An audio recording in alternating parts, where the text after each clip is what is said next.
you get these opportunities to like obtain like a piece of wisdom if you can help it, you know? And it's always through the darker things or the things that are fucking annoying. Yeah.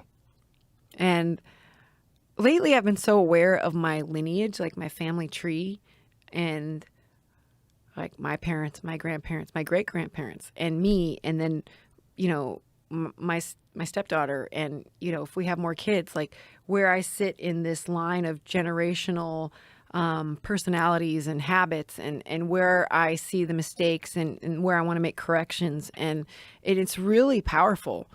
I mean, you really have to look at yourself and the things you don't like and the things you like or love. And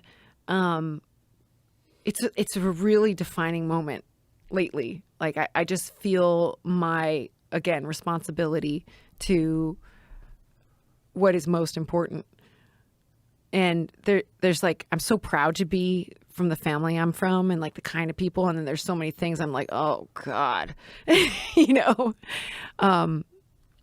And it feels like a real job to like heal generational wounds and bad habits. And yeah, I'm just like, because if I, whatever I can do, I want to give the best things to my children, you know? Yeah, you're trying to be a good person. But I come from this really long line of hustlers. Like my great grandmother was a bookie. My great grandfather was a bootlegger.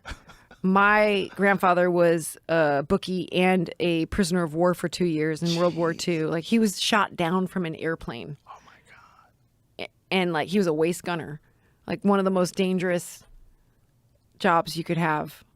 And he got captured and like he survived an 82-day death march and like made it back home to Cleveland. And like he married my grandmother, who was an excellent cook, and all the money he had from being a bookie, they built these restaurants in Cleveland with my grandma's recipes. And it's amazing. Like the food's so good, and it's like my family legacy. And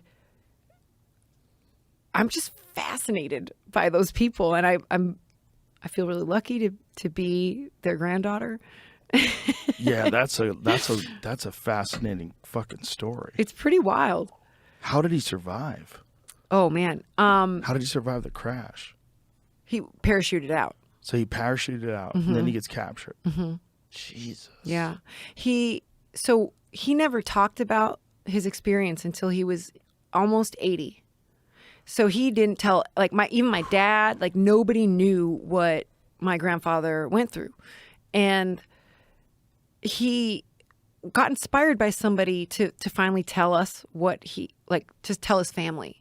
And he took a year doing voice recordings with his sister. I'm pretty sure it was my Aunt Rita, to tell his story. And then like one day when I was in LA, when I was 22, I got this book in the mail, and it was his, like he gave it to our family so we could all know about what his experience in World War II was in being a prisoner of war.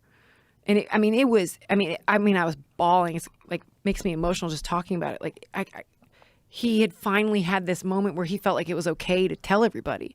And it was like very polite and sanitized. And then like by the end of his life, he really wanted to talk about it more and more in greater detail.